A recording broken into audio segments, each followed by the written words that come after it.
Welcome, everyone, to episode 13 of the draft. This week, we'll be talking about the Advent Health 400 at Kansas, which I know we're all really, really excited about. I think the whole NASCAR community or fans base is excited about this one, just because we're going through a rough stretch here, and I think Kansas can bring us back. Phil, I'll start with you. How was your Texas weekend? We'll do a quick recap. I know we're gonna get through this one because big hockey guy over here has got a game tonight. So let's go. I appreciate the earlier start. Yeah, Texas. I mean, it was more entertaining. I think we kind of talked about it on Twitter and in our group chat. I mean, more entertaining than I think all the other races we've seen at the last month. It didn't do so well for me as a gambler. The craziness doesn't necessarily convert into money for me. I was down. I needed to look at it. It might have been my worst. I was down like 5 units. So that might have been my worst race of the year. But I had fun watching it. I mean, whether you like or dislike some of the intricacies of what happened during the race, I mean, just stepping back, watching it, you didn't really know what was going to happen next. So I was cheering for Yeah. McDowell. That would have helped me in the draft. But sure enough, things go haywire there at the end and opens the door for Joey Logano. So entertaining, not profitable for me. I'm still just wondering what had happened for Hocevar had he taken only 2 tires on that first stop. The boy was fast. He was out front. We'll never know. But yeah, I mean, it was a crazy race. I think if anyone got out of there up, you were happy. At some point, deep into the race, I think until the Jesse Love spin, it might have been my best gambling week of the entire year. And then luckily I got out of there. I think on the whole weekend I was up 1.3 units. So lucky there. But we're going to transition into Tino here because Tino is the big winner. But Phil, I stick with you just for 1 second because you've done something that I don't think we've done yet that is the most impressive feat. It's ridiculous. Not only did you start the season out on the long losing streak and then go on the long winning streak, but now you have selected the winner and second place finisher and lost the draft, which I don't even know how you can do that, but I am very impressed. Congratulations, Tino. Phil, I'll let you talk about that for a second, but then we'll get into Tino how his week went. Dude, so I the NASCAR points get you. And I was honestly like about to text you guys. I knew that something was going to happen. But I had McDowell. You guys didn't have McDowell either. So I would have had Logano, Chastain, McDowell at one point, and McDowell would have won the race if all things, worked out. And I was like sitting pretty. And I'm doing the math afterwards, after I had the shock of losing. Like I was about to text you and be like, looks like I got another one. And but that was just like ballparking. And I lost by I was the third place out of 3. So just shocking. Not having Larson obviously killed me. But yeah, it was tough to. I'm glad I didn't talk shit in the text because I would have eaten it. So, but congrats to Tino getting back on it. Yeah, Tino, congrats, man. How did your Texas weekend go? You won the draft. How'd you do elsewhere? All right. Well, first and foremost, there's someone in the chat here who I appreciate a lot. His name's Sean McBride, good buddy of mine. And if you guys tuned in last week, he told me to pick Joey Logano, in which I didn't. And in fact, there was multiple chances I could have. We got Penske, Big 3, wild card. My buddy here, McBride, stayed in the whole show waiting for me to pick him. It never happened. And then Joey Logano goes out and gets the victory. So I feel like I need to highlight some of the things he's saying in the chat here because he's right. Joey Logano won. Now, I'll say this too. I wasn't really scared of the track, Texas itself. I was more so, thinking I could get the guys the right picks, whether it's draft, outright winners, betting side of things. Hand up, Texas beat me.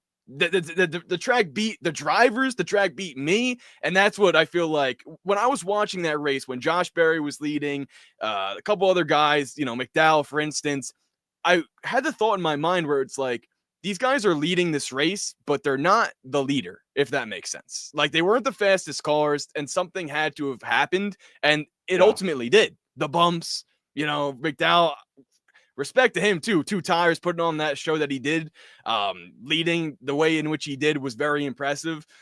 But unfortunately, I mean, thankfully I won, but on the betting side of things, I'm gonna just let the chat read that one there from Sean McBride, because that's true. I should have done it. And then Phil's his new guy here in this one. So ultimately, right, I'm glad it was Tino Texas. I will say, happy of my Kyle Busch pick. I know he did spin out, but I think he got those stage points, or at least some points from the NASCAR system, which led me to get a couple extra. And then Zane Smith as well, bringing home 17th. We talk about each week how front row can be hit or miss between all 3 guys. I kind of got lucky with Zane Smith there, I'll be honest, because Gregson had a strong car all throughout the day and then just didn't get the finish he deserved, getting caught up in the wreck there at the end. So I'll take it. Texas Tino, I wanted to stop Phil's win streak. We did it. And Joey Logano definitely hurt. Yeah, take the wins when you can get them. You now have 5 wins. Phil and I have 3. You're leading the way. So let's get right into Kansas. Pretty excited about this track. I think we have a lot of good data for this. They're using the same tire code they used at Vegas, Homestead, Darlington, most recently at Texas. So we had a lot of good speed data to use heading into this weekend. And I think what's cool about this weekend that's a little different than last week is I don't think so many guys will be taking 2 tires. So should see a lot of 4-tire stops, a lot of comers and goers. Phil, let's get into just a quick track preview here for Kansas. Yeah, sorry. Pretty similar to last week. We have another 1.5 miles on the schedule, as you highlighted here, and looking at the breakdown of the stages, exactly the same, I believe, as last week. We have an 80-lap stage 1, 85-lap stage 2, and 102 laps to close it. We've got practice and qualifying on Saturday night, a little later if you're on the eastern side of the country, 4:30 and 6:30, I believe it is. So a little bit later there. But as far as the track stats, we've been here 38 times in the history of the Cup Series. The pole sitter has won 7 times, starting inside the top 5. It's about 46% of the time the winner starts there. Starting inside the top 10, 66% of the time. One thing I thought was interesting, last year, Ross Chastain started 20th. He snapped a 9-race streak in which the winner had started inside the top 10. So, this is a racetrack, 1.5 miles, pretty self-explanatory, but qualifying matters here, and it benefits you if you are able to start towards the front. The winner has only won the race from starting outside the top 20 3 times, and the last time it happened was Hamlin in 2019. Manufacturer trends, looking at, I'm sure you guys are the same, 6 races.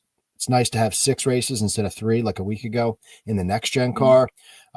Chevy swept Kansas in 2024, but before that it was a Toyota trend. So Ford still looking for a next gen win here at this racetrack. So that's all I got for you.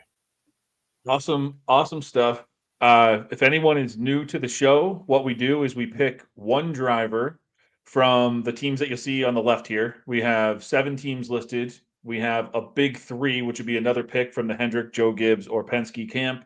We have the best of the rest, which would be a pick from any team that's not listed on the left here. And we have a wild card that can be one driver that you haven't picked yet from any team to round things out. Guys, I do think this will be a pretty chalky week, and I'm going to kick things off with 2311 here with what I think will be a chalky pick here. And I'm going to go with Tyler Reddick. Reddick, I mean, it's no surprise here. He's 4th best in our true performance scores in this package in 2025 on Win the Race. He's 4th best in Greg Mathern's incident adjusted speed in this package this year. 3rd best in his true average running position. And not really sure what happened last year with 2311 here. They showed up. I think their best finish between both of them was 17th or 18th in this at Kansas last year. Super weird because they're always fast on this track type, especially the Toyotas. And they were, the year before, obviously. I don't know. They're running the same tire code, though, this year, and we have this recent data on them. So I would be very, very surprised if they showed up and have not shown the same speed we've seen very, very recently. So as recent as last week when Reddick was probably the fastest car in the race. So yeah, I'm taking Tyler Reddick. Tino, let's jump to you. So agree with everything like that. Honestly, very surprising that 2311 did not show up in the same ways in which we thought they would. But I got to go Tyler Reddick here as well. Bubba Wallace has a strong case for this weekend. Like definitely thinking about still potentially drafting him today, but also just for a top 10 market, I'm definitely looking there if he could present any value this weekend. But yeah, going to be Tyler Reddick. I was thinking him for an outright as well, but going to have to wait till after practice and qualifying because his 20th and 25th place finishes at this track specifically last year, very concerning with how good that they've been. And it seems like a Reddick track too with him ripping the high line, but yep, still going Reddick in this one for me. Oh yeah, Greg and I have taken Reddick 8-1 on win the race. We had value at that in the after 20,000 simulations that we do, and we also took his top 5. There's numbers on ESPN that were real favorable earlier. We have it fair up to -116 though for the top 5. So if you find that somewhere on Reddick, we fully back that up. Phil, what do you got here for 2311? Yeah, so I'll put a little bit of cold water on this thing. I mean, I'm going to go with Reddick. This was a racetrack for a while where I would look forward to coming here and betting Bubba Wallace, but that is officially stopped. On my pod this week, I called it like a tale of two halves. The first 3 races in the next gen car, he's been great. The second 3 races for Bubba, he's been awful. Riley Hurst, we can't touch him. So it's kind of defaulting to Reddick. And Team 54 calling out Corey Heim. I didn't even give him a second thought. But Reddick, while I'm taking him here, I agree with everything, right? Like he makes sense and he was fast as hell last week, but he at this racetrack has not been able to get the finishes out of the car with a fast car. So that's concerning to me when we're talking like outrights and whatnot. I'll even potentially mention a matchup later to throw your way. But the Reddick, going all in on him, I'm a little apprehensive about that because even if he blows doors off in practice and qualifying, to me, he's just not trustworthy. Do I think he's better than his teammates? Yeah. I kind of have to take him because from what Bubba's been showing me, I that's not worth going against it.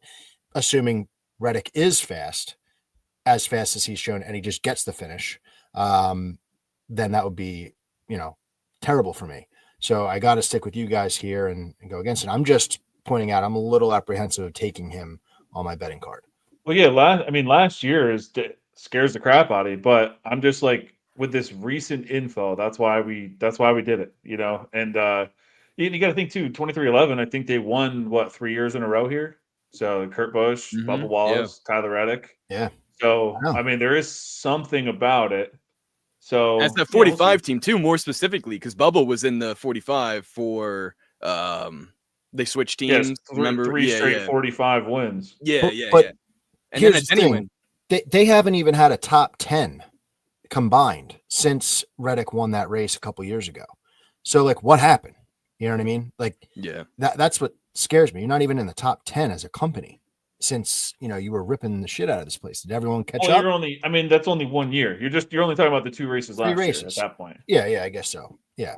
The 2 races, both races in 2024. Which they were trash. They were absolute garbage. So I don't know what happened. It's weird because, and we'll get to Joe Gibbs, but they weren't trash. So it wasn't like a Toyota thing. It was just a strictly 2311 just missed it. And their owner didn't miss it. So how did 2311 miss it that bad? It's such a case weird study thing to see this week. Yeah. Big time case study because especially since this is a playoff track, you got to be looking at this. If they are off again, I'd be concerned, for those guys. Very, very weird. All right, let's get to the next team. Let's go front row. Phil, let's lead it off with you here. Who do you got for front row for Kansas? I'll turn around and get my dartboard out. It's on the wall over there, so I could do it. But Vegas dice. I could get my dice going, yeah. I'm taking Todd Gilliland, just kind of true and steady. Here's the thing. I don't know what the hell I'm going to get from Gregson I don't know what I'm going to get from Zane Smith. Zane Smith, I believe, worked his way into a decent finish last year. He had a top 10 in the fall last year. And that excites you, but it's a very small sample size. With Todd Gilliland, I know what I'm getting. It's like 23rd, like right there. So I think I would rather be the conservative player here and just take Todd Gilliland. You know, he's not fast. Looking at the data, he actually gets a better finish than the speed ratings on a race-to-race basis here at Kansas, but he's anywhere from 23 to 26. If one of these other guys, if you guys take one of these other guys and they score a top 10, great. You know, that's more power to you for taking a risk here.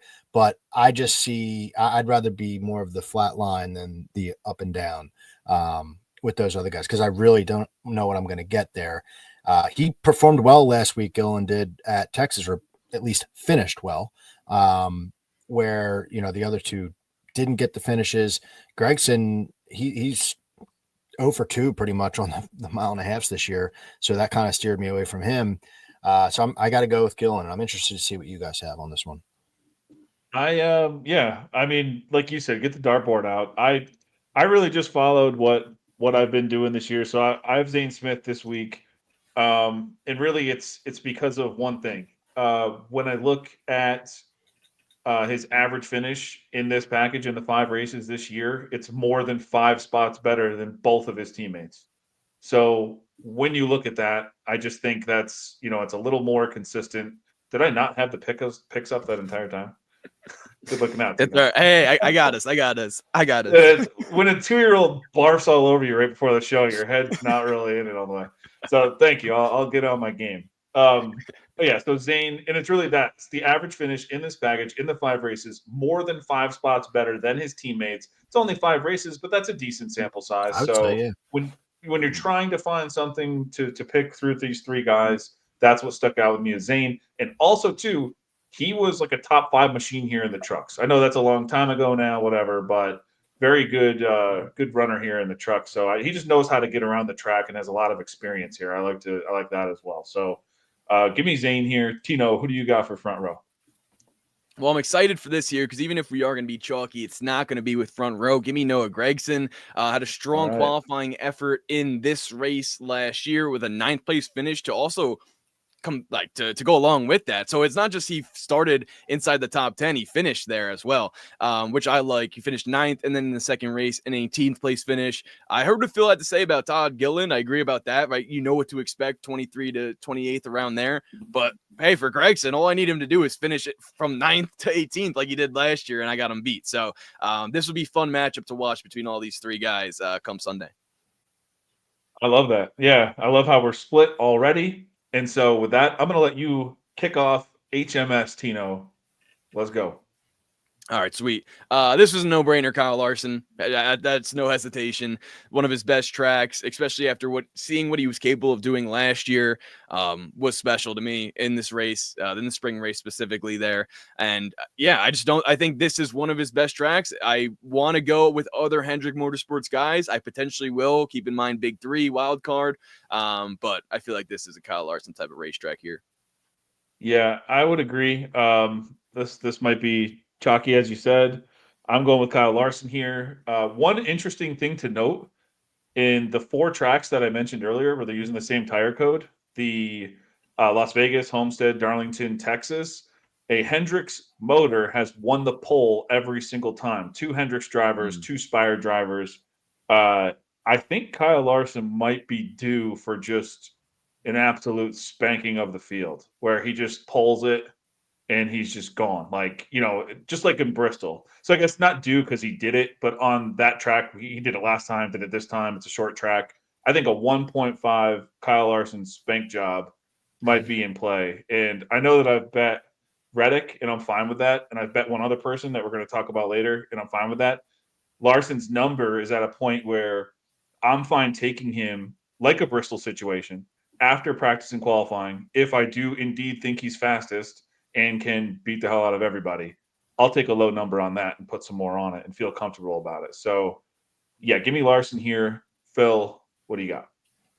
Yeah, it's Larson. I can't be a contrarian here. I've played against him a couple times with you guys now, and I got to join the party. He burned me last week with a 50 burger in the points, so it pretty much did me in. But yeah, I feel the same exact way, Ryan. Like I feel like this is going to be a big week for Kyle, and the one stat you could probably pull from to be like, oh, maybe it's not Larson is like speed rating, but if you look last fall, his speed rating was like out of whack.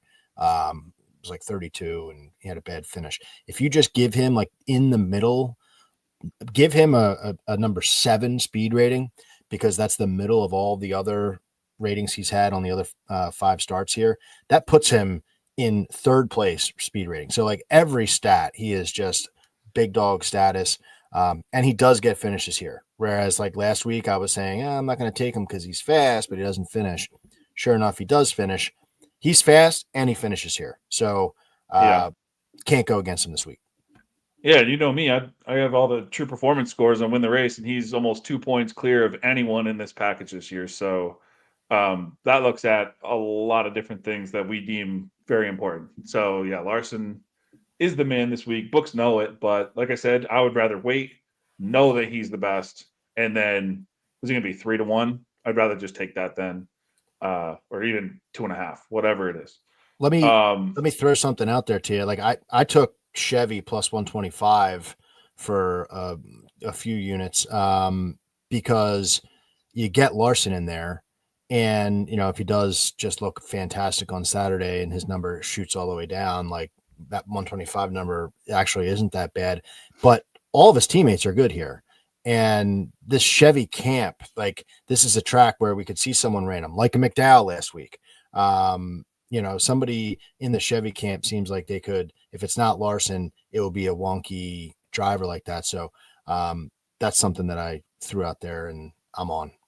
What keeps, there's like one dude that keeps scaring me off all that, and it's Ryan freaking Blaney. So maybe we'll get there at some point, but yeah, we're about 2 teams away from that. So we'll talk about that in a little bit.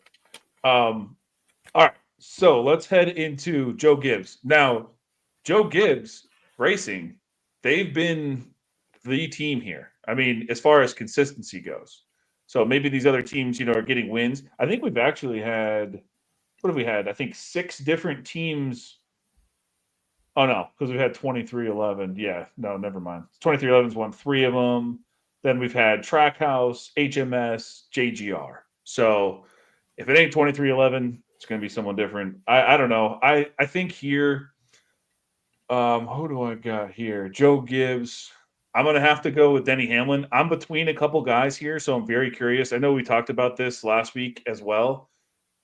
This is a weird one because so far in my picks, I've been following everything I'm seeing from this year. And if that's the case, I don't know if I'd want any of the JGR guys as far as speed goes. But Denny, for whatever reason, he's a top 5 machine here. I mean, he comes here. I think his only finish that's not a top 5 at Kansas in the Gen 7 era is an 8th place finish his last time out here. So he's always finding a way. It makes sense when you think like, oh, could get long runs, could be tire wear. Someone needs to conserve their shit and be fast later on in runs. That's like the Denny Hamlin way. So that makes sense. But I'm curious to see where you guys go here because of how they've been running and how they've been scoring, at least on our website. I think that you could make an argument for, I don't know, all 4 of them. So I'm going to take Denny. Phil, let's kick it to you. Who do you got here for JGR? I am taking Denny Hamlin. It is, to me, not close. Now, I will probably be calling out another JGR driver at some point in this show. I don't know where it'll be, but Hamlin's numbers are unbelievable here. 5 out of 6 top 5 finishes. He's plus money for a top 5 on various books. That's just crazy to me. I took him 8-1 outright. He, just comes alive at this track. So, yeah, I mean, 1.5 miles this year, Robert's calling out right there. Yes. But for whatever reason, this track speaks to this team, but specifically Denny Hamlin. So it's a great storyline for this weekend. It's a great storyline. Like, can JGR get the 1.5 speed back? Yes, exactly. So I'm not going to overthink this one. A little chalky. I want to see what Tino has to say here. Yeah, Yeah, the Denny other thing Hamlin. too. Oh, yeah, you got Denny as well. I was going to say, like, the other Yeah, thing you can throw too, that in talking about there. speed is like the Christopher Bell thing. Like, he's got 4 poles in the 6 races here, 3 in a row. Kind of insane. So, all right, Tino, didn't mean to step on it. Go ahead. Denny Hamlin? No, all good. Yeah, it's Denny Hamlin. It's easy for me as well. 3.7 average finish in the next gen era at this track, like Phil was talking about. He's been the best driver at this track. If we think back to last year, it was Denny versus Busher, like to win it. Maybe a little Kyle Busch at the end as well. Caution comes out, and then we have the Kyle Larson win that, and the closest finish in NASCAR history. So I also wanted to note, I thought this was funny. Last week, I was a little hesitant on Denny. I was like, I don't know. Like, you guys said it before in terms of Larson at Texas, where he's fast but may not get the finishes. I had felt that way about Denny, but then you guys went Denny too. So I was like, all right, if I go Denny, I'm not like, risking anything crazy. I can, solidify that to be chalky what it was. Then Denny's the first driver out. Yeah. So I thought that was good. I was like, all right, at least we all had Denny. But this is now the situation where I feel the opposite of that. It's got to be Denny. So yeah, feeling good about Denny Hamlin here. Definitely would probably take an outright winner on him too. All right, awesome. So you're not worried about the speed that he's had on 1.5s at all? That doesn't worry you at all? I'm worried for sure. I'm worried for sure. I think this is like this. If they don't have speed at this track, that's the telltale sign, right? Similar to how Yeah. we talked about Brad Keselowski last week. If he wasn't like as fast as we needed him to be or wanted him to be, then I'm kind of off of him for a while, and that's true. But we'll talk about that more with RFK. I think this is a big sign, and then obviously that'll translate into the Coke 600 if possible. All right, cool. Let's head right into Team Penske then. Phil, why don't you lead us off here with Penske? Yeah, so Penske, I hate to let my guy Sean down here as I just, joined his squad last week, but Blaney 8-1 is a driver that I'm on. I mean, you mentioned it, Ryan. He kind of scares you a little bit. He has been, my story with him is like all year, I've been looking at the data for the specific track saying like, well, he's okay, doesn't, have the speed, or sometimes he has the speed, he doesn't get the finishes or whatever. But every race, it doesn't matter where we go this year. He doesn't even have the speed per se in practice and qualifying, but the race comes around and he's fast. He's just as fast as anybody. As far as like conventional tracks this year, like taking the super speedways out all together, he's second in speed rating compared to everyone. So like I'm done trying to, go against Ryan Blaney. He almost won that race last week, and I was thrilled with how pissed off he was. I thought he was, solid last week, and he was so angry with the way that race finished and kept blaming himself. That's the type of athlete that I'm down for. So, and not to say I'm not even talking about his numbers. I'm imagining you guys are going to do that in a second, but he's tied for 5th in average finish, 2nd in speed rating last fall, 3 top 5s in 8 races on the last 8 mile and a halves, like in general, like he's been close. And I think it would be, with the Penske boys going back to back, it would be pretty storyline-esque if they went all 3 in a row here this part of the year. So I'm all in Blaney here. Yep, I mentioned him earlier as he scares me. He's just crazy fast this year. I have him second best in true performance in this package this season. There's a tier of the 4 guys who are elite in Greg's incident adjusted speed this year, and he's one of those 4. And only one driver, Kyle Larson, has ran a higher percentage of his laps inside the top 10 than Blaney this year. So yeah, Blaney's showing up in this track type, and then the last time we saw him here, he ran up front all day. So yeah, give me Blaney here. Tino, who do you have here for Penske? Well, I hope McBride's tuning in for another not Joey Logano pick. Gotta go with Ryan Blaney. Maybe it'll bite me again. But hey, if we're talking about trends and stats and things, I know Phil mentioned it, how Blaney was pissed off that he didn't win and at Texas. And I think that was very cool as like to me as well, because Blaney was not a driver. Like I had my eye on him, coming back strong. I didn't bet on him outright or anything like that. I don't believe, or maybe I don't remember for Texas, but he was starting so far back in the field. And then to see him come back methodically, I guess Logano did the same type of thing, but it was just more impressive because Blaney started further back, I believe 27th. And then just the fact that he still was able to have that long run speed, but it's not just that it's not just Texas, it's everywhere. I want to pull up what Brian said as well. Perfect explanation.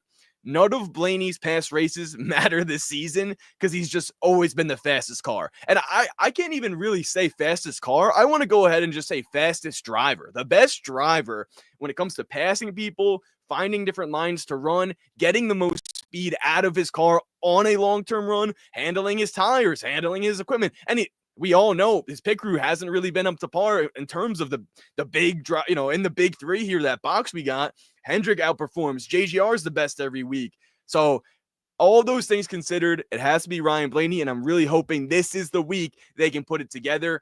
We want to talk about his numbers too.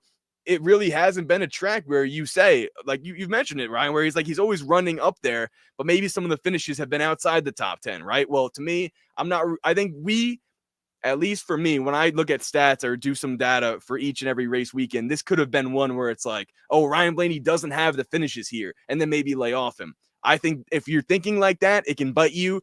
When I'm looking at drivers at mile and a half specifically for this year, Ryan Blaney is the guy where I don't care what he has brought to any racetrack in the past. This year, they've been the fastest. He's been the best driver. So I got to go Blaney. I'm putting it out right on him too. Plus 700. I don't know. I haven't done anything yet, but I know for a fact he's on my card because of the fact he could have won last week. Didn't, got away from him, and he's going to be mad about that. Oh, also, another stat I wanted to mention was we have an Austin Cindric win. We then have a Joey Logano win. This week, it's time for Ryan Blaney, the Penske 3 in a row. That's what I got. Yeah, I'm interested to see where he qualifies because he qualified 6th at Homestead, 9th at Darlington, 24th at Texas. He didn't have a run at Vegas. But he goes off late. I think Larson's the last one to go. Logano second to last. Blaney third to last. So going to go off late. Maybe he can qualify well, but he is one typically I kind of like to wait to bet because he's just not a great qualifier on these 1.5s. But well, and it makes sense, right? Because we know he's going to be strong on the long run. That's just something you can always sort of rely on him to do. And I agree with that. I have no problem waiting. Even if he did, let's say, qualify top 5, I don't see plus 700 going down that much. Well, the twist of that is books have become much sharper watching practice. So if he's fast in the long run in practice, probably even if he qualifies 25th, probably not going to be a great number, but probably be similar to where he is right now. So I think I just would wait there.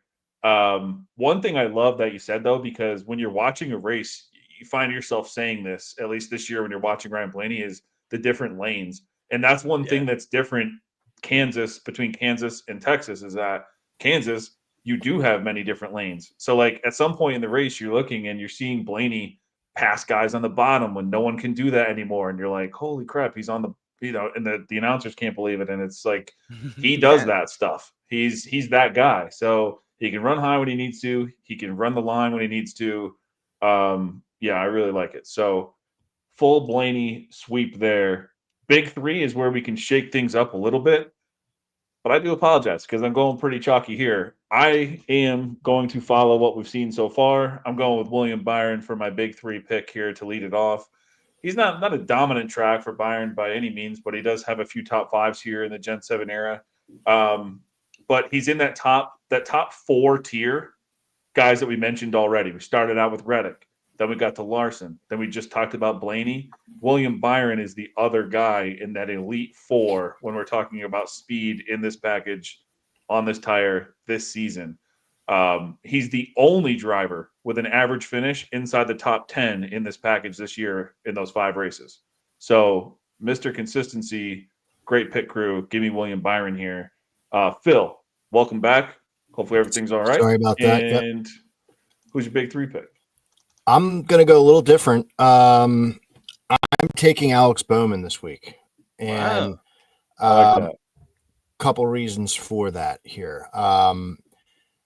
Bowman, he jumped off the page to me this week looking at his numbers. Now, he missed the spring 2023 race, so he only has 5 of the 6 races that everybody else has, but he has a 100% hit rate finishing inside the top 10. So that, to me, no matter who you are, if that's a situation that you have on your resume, I got to pay attention to you. Of course, I'm looking at Byron, but as finishes go, Byron's got 3 finishes outside the top 15 or 15th or worse. Does he have some good finishes? Yeah, he does. But I love the top 10 percentage that Bowman's had. He's 3rd in average finish, tied with Larson, actually, who we just ranting and raved about a second ago.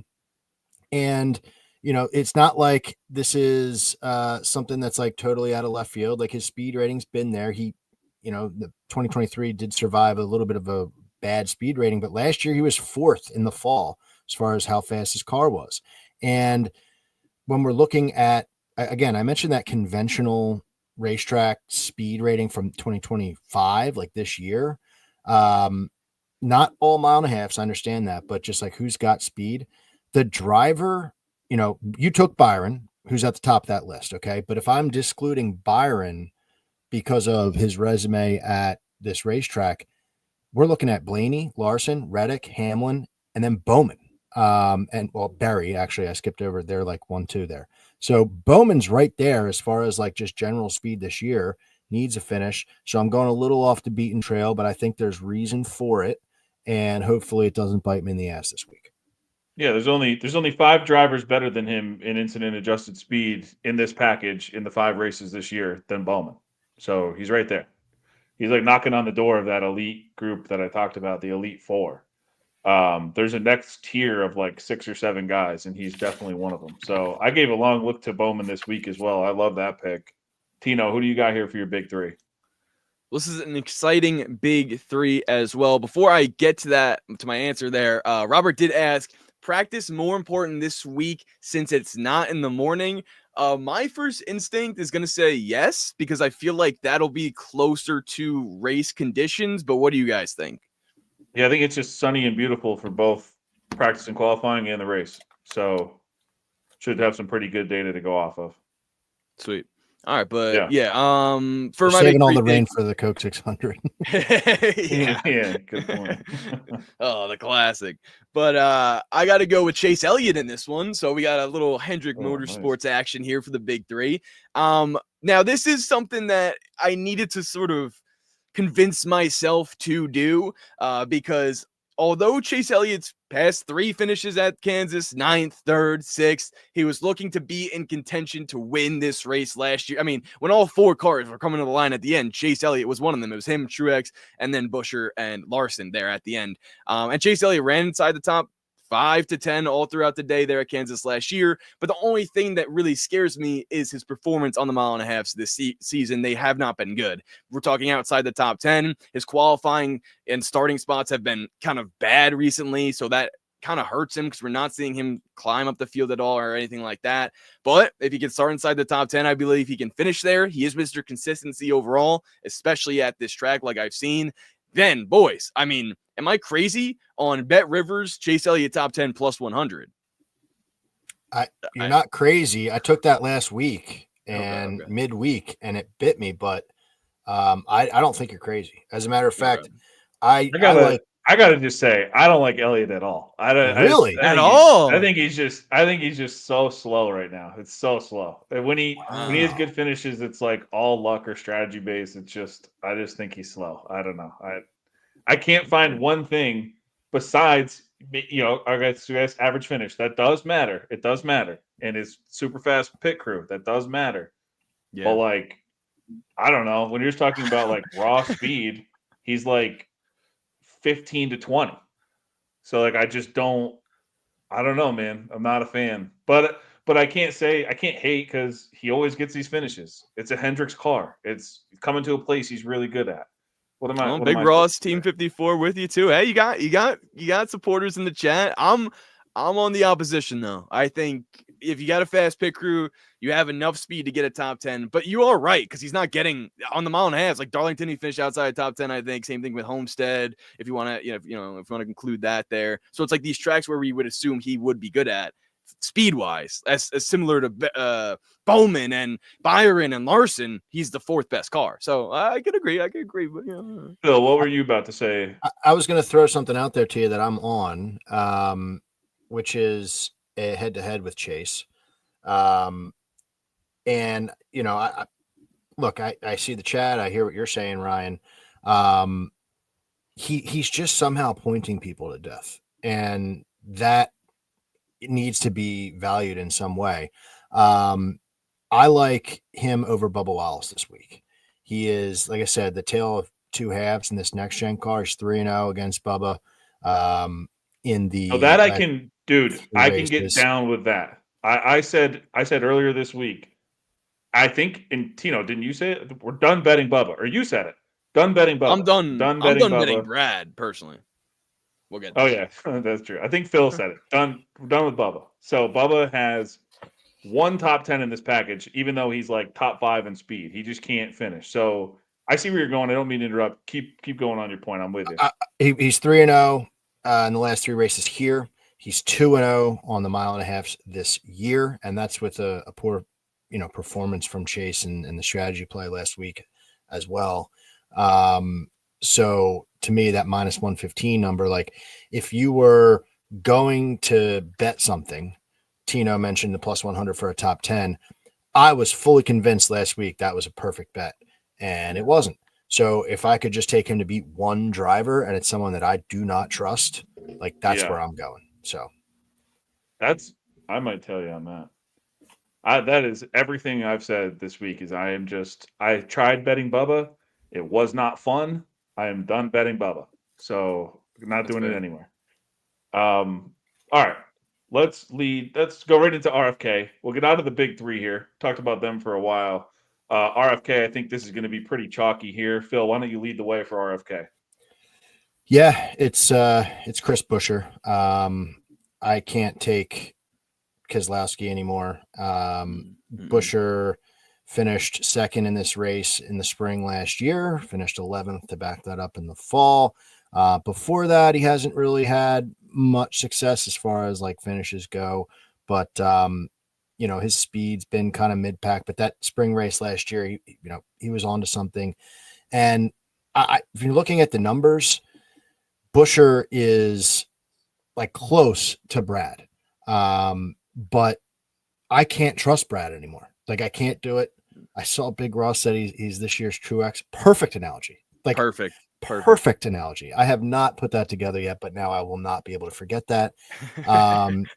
It's scary. And though he did an awesome job with that promo for Homestead coming back for Kyle Busch, I can't get behind him. Chris Buescher, it's mostly by default here. And if you're looking at the last 8 mile and a half since the start of 2024, Buescher does have some separation there. His average finish is 10.8, which is 10th out of everyone, or 8th actually. Keselowski's 14th, 14.3. So 4 average spots better than his teammate there. So yeah, interested to see if this is like totally chalky or if anybody's going to take a risk with Brad. Not me. I'm going to go Chris Buescher. That's I can't use Brad anymore either. Can't do it. There's nothing really exciting about Priest too. Priest has been kind of fast this year, but pretty poor qualifier. I just like everything about Buescher this week, especially coming off a week where he just had an absolute rocket last week. That car was fast, man. But even dating back to his days with like when it was just Roush or when JTG days, he was a bunch of top 15s, couple top 10s. Like he just runs pretty good at Kansas. Decent track history here. And then you look in last spring, he could have won the race. He's got a better true performance score on win the race, better incident adjusted speed. And one thing that I like about him, and this is like Phil, right up your alley here, 7th best average finish in this package in 2025. So getting the finishes done. That's what we're looking for. Pointing people to death, as you pointed out with Elliott. I love that phrase. Definitely stealing it and using it. So, give me Buescher as well. Tino, who do you got for RFK?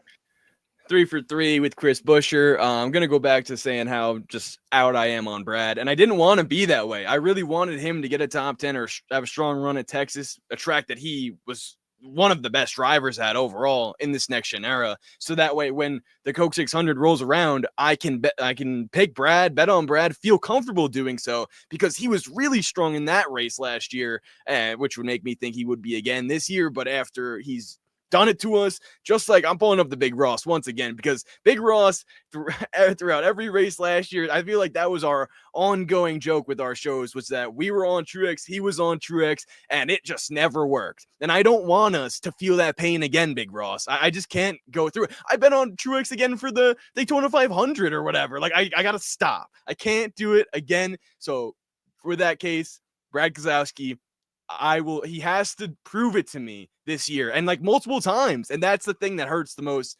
So I'm going Buescher. I think Buescher does get his revenge. The car he brought to Texas was super fast. It was honestly looking like a winnable car, at least a top 5. Then his tire gets cut down. So that was tough, but to me, I feel like Buescher in this one, and he is going for plus money for a top 10, plus 110 on Bet Rivers for a top 10. Love that. We won't be betting Brad again until Talladega, because he's never gone longer than 4 years without a win at Talladega, so we must follow the science. He didn't do it the last time. He's going to win at Talladega. It's just, he's got to do it. Phil, what were you going to say? Can I ask a question? Because Team 54 is throwing something, and now I'm like starting to second guess myself. But Preece, like, finished 3rd at Vegas this year after starting 12th. Like, you know, he is intriguing. And 4 races, I believe. Yeah, 4 races in the next gen car here. The only thing that's scaring me off here is that his spring race is exponentially worse than his fall race at this racetrack. I'm someone who looks at that kind of shit and gets scared off by it. But like, I'm kind of thinking, like, I don't know, if I was really trying to be different, he's not terrible. And look at that bet Big Ross just put out there, top 10, 10-1. Wow. Just saying. I overlooked him, and I kind of talked down on him a second ago, making it just like a 2-man decision here. But Preece is definitely someone to be. He has the best. So thank you for calling that out. In the 5 intermediate package races in 2025, he has the best true average running position of any RFK member. There you go. So something to. I mean, maybe he's there. For your That's betting why card. It's pretty awesome that, like, it's those two. It's Buescher or Preece. Like, has just such a he's afterthought. Yeah. Oh, that was for a top 5 as well, but still, hey, still good value, Big Ross. Appreciate it. The 10-1 on Preece. Let's see. Where is that? I'm gonna go bet that.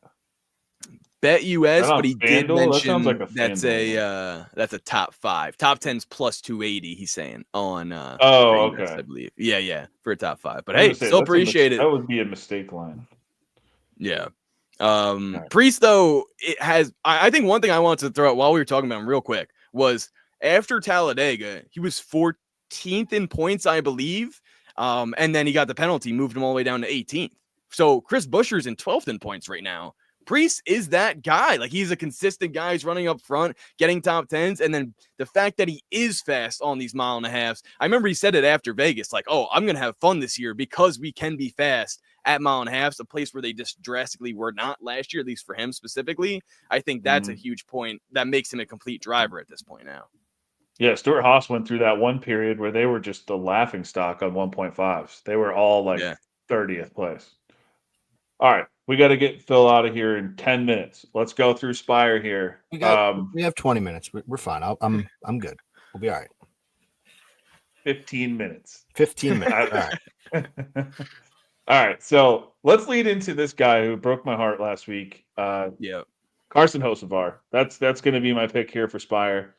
One thing, like, talk about a trending driver, like his qualifying performances: 25th at Vegas, 15th at Homestead, 13th at Darlington, 1st at Texas. Like, the speed's coming, and really it's kind of been there all year. So he's one of 8 guys who are running over 50% of their laps inside the top 10 in this package this year. He's one of 8 different guys, but most of them are the same, who are have run over 25% of their laps inside the top 5 in this package in 2025. there shouldn't be any sort of wonky tire strategy this week. I mean, someone might try it, but they're going to lose if they try it. Mm-hmm. So if he finds himself qualifying well, I mean, because of the crap finish last week, he's got to go off pretty early in qualifying. But if he finds himself this qualifying trend continue and he's qualifying up front, I don't see why he can't run up front all day on a track like this. There's multiple lines. Last time out at Kansas, he started 14th, finished stage 1 in 10th, finished stage 2 in 6th, but again, got the bad finish. So I know, Phil, these are not your type picks, the high risk reward ones, but man, it sucks that we got the 100 to 1 on him last week and he like put himself in that spot because now that number is dead forever. So he didn't cash in on it. He's like 40 to 1 now everywhere. And I don't think he'll ever be beyond that. So we had our opportunity. We took the 100 to 1. He went out and pulled it. We did a lot of what we were supposed to do. It just didn't work out for us in the end. And had the top 10 just to cover it. Didn't come through. And that was money all day long. So very unfortunate for Hocevar. Bad pit timing is what ended his day.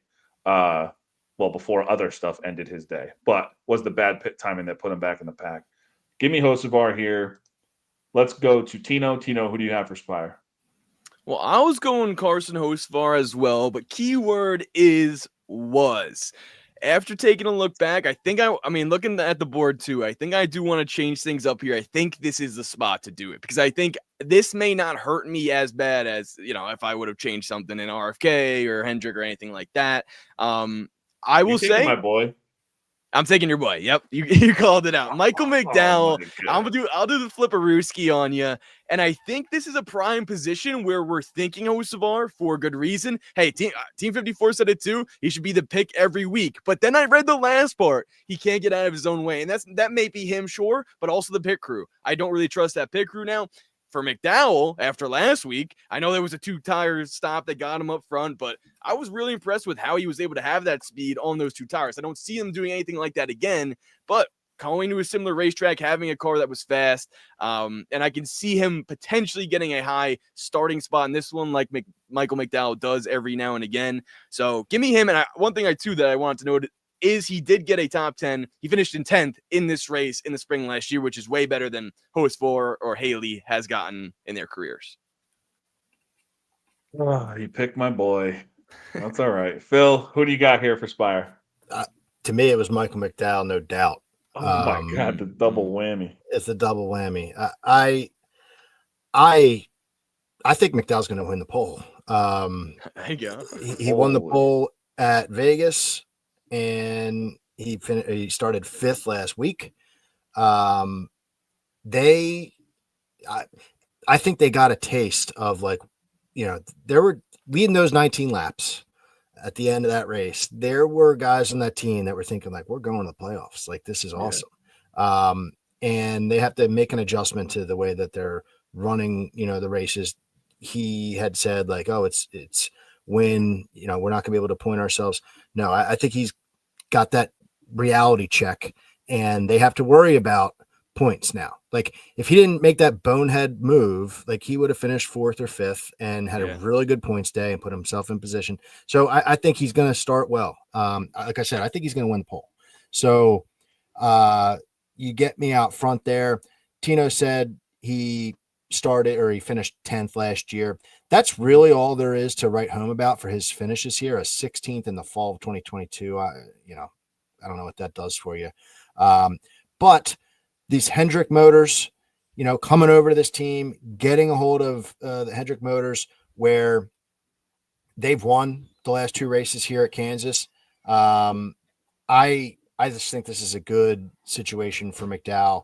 And Hocevar, I mean, you guys said it. It's can't stay out of his own way. Looks good. Can't finish. Whatever funny thing. All Swedish, no finish. Basement furniture. Basement furniture was a real good one. We used that one before. It's just not for me. So not to say that I'm not a fan or I'm not cheering for Hocevar. It's just McDowell. I think he stands out as someone to watch for this week. So again, I'll say it again. We said it last week. The only Spire driver with a top 10 finish in this package this season is Justin Haley, and none of us take him. So, again, look at us go. All right, let's go. Best of rest here. Phil, we'll stick with you. Who do you got for best of rest? Man, I was not expecting to go first. I was going to play it. I was going to be different, but since I am going first, I'll take to me, the big dog on the board, and that's Ross Chastain.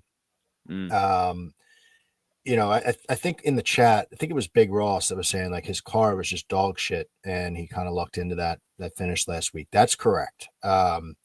He was not good, and I love this post race interview, calling out the team. They're just not fast. Imagine we're going to a racetrack that he is very good. His finishes are, he won this race last time we were here, right? So he knows where victory lane is. He's got 4 top 10 finishes in the 6 next gen starts. Imagine if they are able to capture something, right? They're so bad on Saturdays. If they can get him halfway, like up the board in qualifying, he will be in such a better position. And I really believe like we've got a driver looking at the best of the rest. I'm anxious to see who you guys go with. But with Ross, like he this goes is a off driver. fourth to last. He goes off fourth to last. So that's big for them. That's huge because now maybe they can kind of build upon that. I don't know if I trust him. We got to see it to believe it. But in any case, like you give him a little bit, he's making lemonade out of lemons right now in this season. And now we're going to a racetrack where he's very strong. So Ross Chastain to me is the best of the rest as far as like who we're choosing here. There are other options I had written down to be different, but I'll see who you guys go with. Ross Chastain, baby. That's who I'm taking. Oh, wow. That's I had it locked in all day. Everything you just said makes sense, and I love the thing about qualifying because you're going off late. But here's the weird thing about him: he's a good qualifier here. So he's just good here. So getting to go off late, getting to get a read on what parts of the track are working and not working. Hopefully he can qualify in a good spot here, start up front, run up front all day. So the 4 out of 6 top 10s here in the Gen 7 races, we know that. But if we look at just this year alone, the 5 races in this intermediate package, there's only 2 drivers with top 10 finishes in 4 out of the 5 races. One is named Kyle Larson, and the other is named Ross Chastain. So he's finding a way to do it, whether it is strategy based. That same interview you mentioned, what I did like is he's like, they're swinging for the fence. They're making adjustments. They're doing what they need to do to make the car better as the race goes along. So I think they can show up with an actual fast car here or a decent enough car. So if they can work on that too and have track position, then yeah, look out. One thing, if you notice throughout Ross's career, he's actually really good here. He's won a truck race here in a Nice truck. He had a top 5 finish in the Big Machine racing car in the Xfinity Series. So he can get around Kansas. He's another dude that's not afraid to take a couple different lines here and poke his nose in somewhere and see where it can go. And he's great on restarts. So give me Ross Chastain here as well. Tino, best of rest. Who you got? Boys. Well, looking at my stat sheet here, we have a driver who has finished, 2023 second race 7th, then 8th, and then 19th. And that driver with that 19th place finish in the second Kansas race last year was actually battling it out with this Ross Chastain best of the rest you guys got here. His name's Kyle Busch. Put him on there. I need to do it. And hey, Team 54 said it best. Kyle Busch would be my guy if he can manage not to self-spin, as he did in Texas, blame the bump, as he did in Kansas, blame Kyle Busch. But I love this position for Kyle Busch right now. He's been fast, and I think this could finally be the moment he breaks through. And let me just say this. In Texas, where he was strong, I had him. I was talking about him. He was on my board. Texas Tino gets the win. Talking about Kyle Busch, he did spin out and didn't get a top 5 like he could have gotten there. This would be the week where it goes, okay, I'm off of Kyle Busch, and then he wins. That's how it happens all the time. So to me, I'm getting ahead of that. I can see him continuing being strong at back-to-back types of tracks, especially 3 in a row at Kansas, like he has been fast there before. All right, Tino. I love it. I knew you were gonna go Kyle Busch right there. You're gonna be on Kyle till he does something cool. Yeah. All right. Why don't you go ahead then and end it with your wild card pick? Who do you got? Ross Chastain. Come on. Oh, wow. That's how you draft. That's how Wow. you draft. That's how you draft. Let's go. I'm hyped. Wow. That's funny. Yeah. That was a good setup. Wow, dude. And you don't have Yes, anything to sir. say other than that's how you draft. That's your analysis. That's how you draft. I don't need you guys said it. You guys said it all for me. We love Ross Chastain. We know why. Give me those two guys, and I think that's why I win. That's why Texas Tino turns to Kansas Tino. Come on. All right, so Phil, I think we might be on the same guy here, and I think it might shock the world. Well, yeah, that would be scary. Let me just ease into it here though, because the Kyle Busch pick made me remember I wanted to bring this up. What about a top 10 plus 450 for his teammate, who is sneakily on a top 10 wave right now? 3 in a row on 3 different tracks, like style tracks. For Austin sounds like Dillon. 83 is your wild card pick. No, he was written down as a best of the rest if you guys went crazy. Wow. Yeah. But no, I like my that wild number. card pick is, yes, I think the number for a top 10 is pretty wild.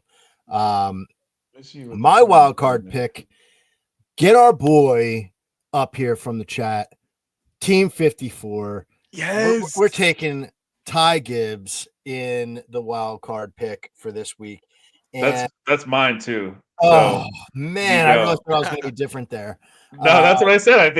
I think because you mentioned it earlier, you like I think we were talking about JGR, and then I just had a feeling that was it. I thought I was going to be different. I probably shouldn't have texted you guys some stuff earlier today. But go ahead. I don't know if I saw that, but I have him for a top 10 plus 120 on Bet365 on my pod. Now, the thing you gotta shake off some of the bad finishes that he had if you're going to get behind Gibbs at this racetrack, because he had a rough start to his career, some 30 plus finishes here, 34, but then 14th, he had a 5th last spring.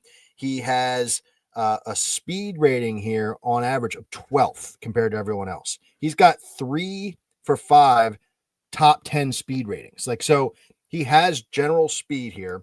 1.5 miles since 2024. He's got a 3 for 8 top 10 hit rate and 5th in speed rating in that data set. 1.5 miles since the start of 2024.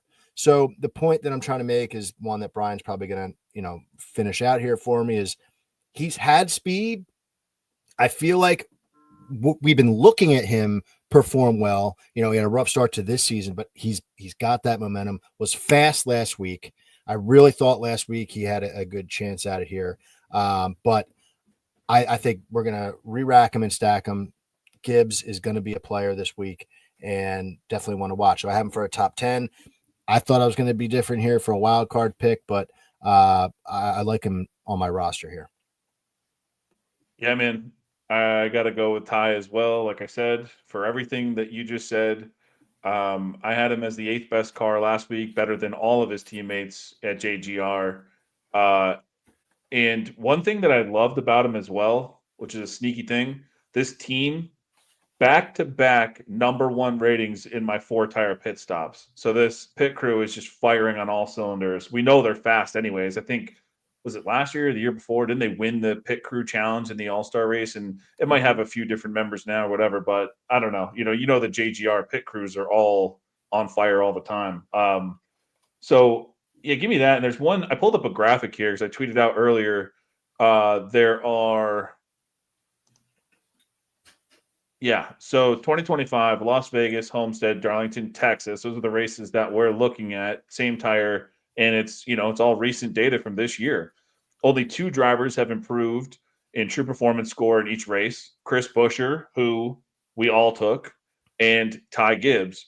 only 2 drivers have improved in qualifying in each race, Carson Hocevar and Ty Gibbs. So Ty Gibbs shows up in both of those. And I think, it's not a surprise. Everyone knows because he started the year so slow. But, he qualified, 29th at Vegas, 13th at Homestead, 11th at Darlington, 6th at Texas.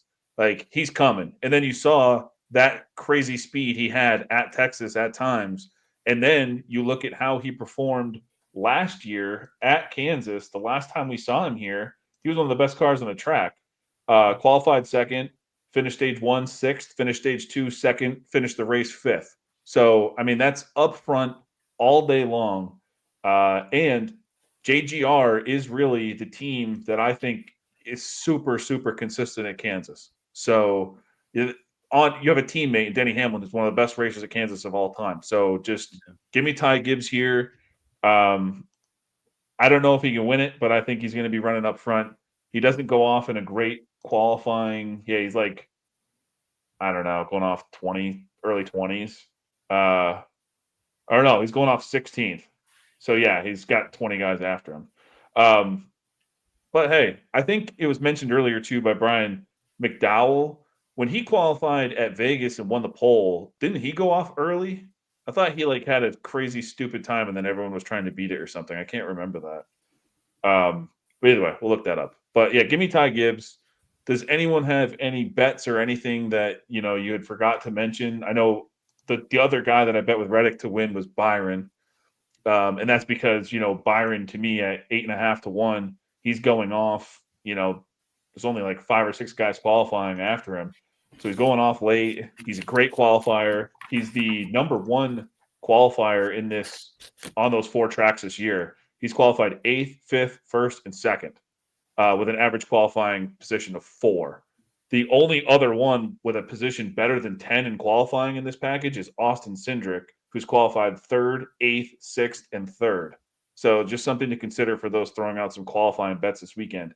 But also why I took Byron, because if he does go out there and qualify really well, that 8.5 is gone. And his whatever, plus 130 or 140 or 150, wherever we got his top 5 earlier today, that's already smoked out. But after practice and qualifying, it's really just gone. So those are the ones I'm taking. I'll wait on some other guys till after practice and qualifying. Did you guys have anything else you wanted to add? I got a Chastain top 10 too. Sorry, rambling. I wanted to throw one out there that I had mentioned on my pod, but I didn't take it. And it goes back to the Kyle Busch thing. So Kyle is in a group that I feel like, and I usually shy away from group bets. I don't have a good success rate with those.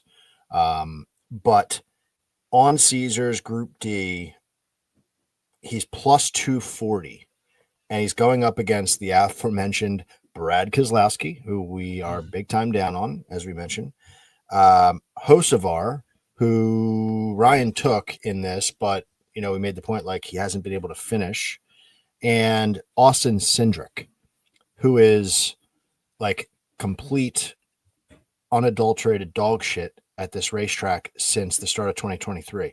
So, and who are you talking about is in this group? Kyle Busch. Kyle Busch. Okay, he's plus 240. I didn't take it. I honestly wanted to bring it up on here to talk about it. I had a feeling Tino was going to bring him up. So I kind of like that, because if you're making the assumption that the other 3 can't get finishes, Kyle's not necessarily he's not going to blow anybody's doors off, but he, looking at his finishes, 3rd, 7th, 8th, 19th, 26th and 35th, back to back, but 35th is an anomaly. So you say he's going to finish mid-teens if he's not lights out. And I think that wins that bet. But like I said, didn't take it. I thought it'd be a, discussion point here. Yeah. If you're going off, that's a battle for 23rd. Kyle said, I like that. Yeah. If you're going for pure track history, it's Kyle Busch and RCR all the way. Not even close. But if you just look at what I just mentioned about Cindric qualifying, he's qualified 3rd, 8th, 6th, 3rd, and he's freaking fast. So I think that's the difference with Cindric is like before they've like shown up fast for qualifying every now and then. And unless it's Gateway, he can't hold that. And then, but now he's like legit fast. He's like race fast too. So I think that would be my only hesitation would be the Cindric side of it. I obviously am like a Hocevar stan, but Yeah. I can understand he can't get the finishes either. So yeah, I don't mind it. It's an What do you think, interesting Tino? thought. Well, Tino's Yeah. going to say Kyle Busch all the way. Yeah, exactly. Yeah. I'm riding that Kyle Busch. Oh, pause, but That's awesome.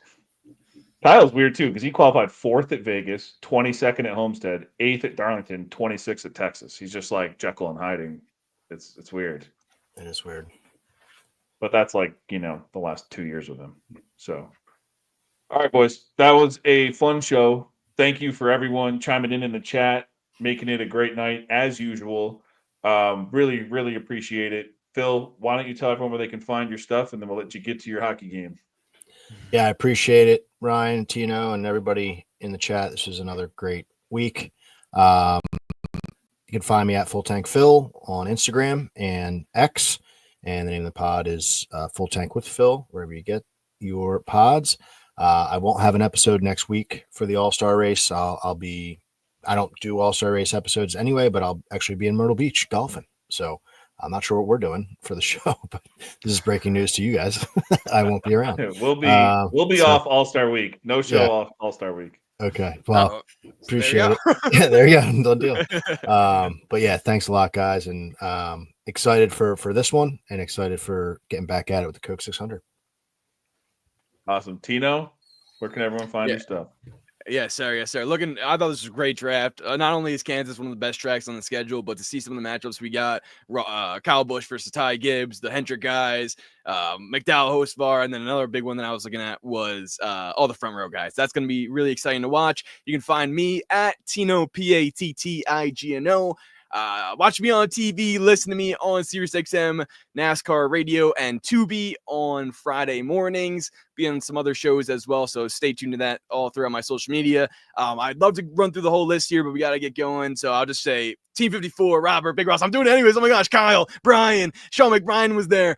Just all you guys that have been in the chat. It's been awesome. Appreciate you guys. Robert, believe I said him, McBrien, everyone's come scrolling up there. I know our guy Davey was talking to us, Spiels in the chat. So it's been great. It's been great stream, great season thus far overall. And I'm going for 6. I would love to get 6 as these guys have 3 wins. That would be an awesome spot to be in. That would hurt. That would hurt. Yeah. The only difference that you didn't mention on there is Spire, my Hocevar versus your guys McDowell. Really, that's the only thing I'm paying attention to this weekend. I don't care about that's the our results boy now. of this. I only care about that result, that Spire column right there. Hocevar taking the dub home. So you guys can suck it. Let's end on that note. You can find all my stuff, Greg Mathern stuff, on wintherace.info. Everything that I talked about tonight, the fair market value for all the bets, true performance scores for every driver in every package in every series, and incident adjusted speed, all that cool stuff that can kind of help you cap the drivers before you head into the weekend, whether you're playing DFS, betting, you're in a league, anything like that. So hope you all enjoy it. We'll let you get out of here. We'll see you in 2 weeks then for the Coke 600. So everyone, thank you for listening. Thank you for watching. Thank you for interacting. And have a good Kansas weekend. We'll see you on the other side.